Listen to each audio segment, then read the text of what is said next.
বল তোরা কোথায় এসেছিস? যেখানে সবাই প্রেম করতে আসে সেখানে এসেছি।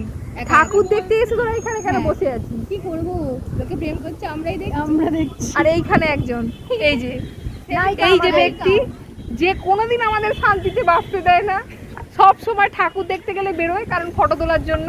ওর একটাই ঠান্ডা, ওর একটাই ঠান্ডা সব সময়।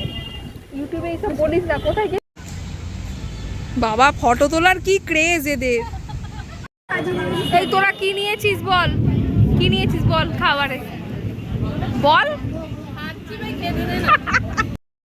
এটা হচ্ছে আমাদের হাওড়ার প্যান্ডেল। ষষ্ঠী দিন সন্ধ্যাবেলা আমরা বেরিয়েছিলাম, তখন দেখেছিলাম আমাদের হাওড়ার আশেপাশে এরকম অনেক ফেমাস ঠাকুরের মণ্ডপ হয় আর কি।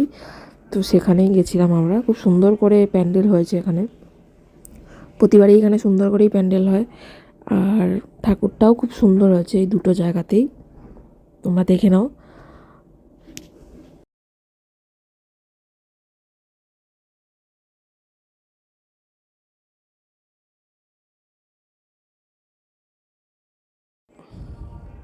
এইটা হচ্ছে সেকেন্ড প্যান্ডেলটা যেটা আমরা দেখতে গেছিলাম।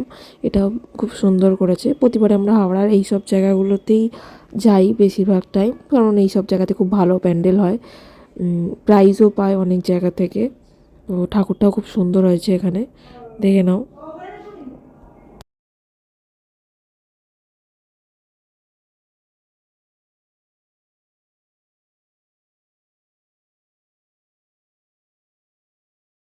এটা হচ্ছে থার্ড, এটা মন্দিরতলার ওইদিকে একটা প্যান্ডেল। এখানে ওই জুরাসিক ওয়ার্ল্ড টাইপের করেছিল, তো এখানে আমরা গেছিলাম। এটা সাউন্ড এফেক্ট দিয়েছিল, আমি ওটা ভলিউমটা করে দিয়েছি, সেই জন্য শোনা যাচ্ছে না।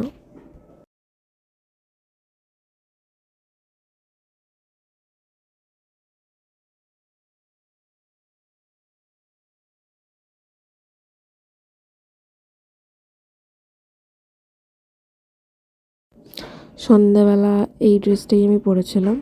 এটা একটা কোয়াড সেট টাইপের, মানে কুর্তি আর নিচে প্যান্টের সেট। আমি এটা কিনে ফোলাচ্ছিলাম। তো এখনের জন্য বাই।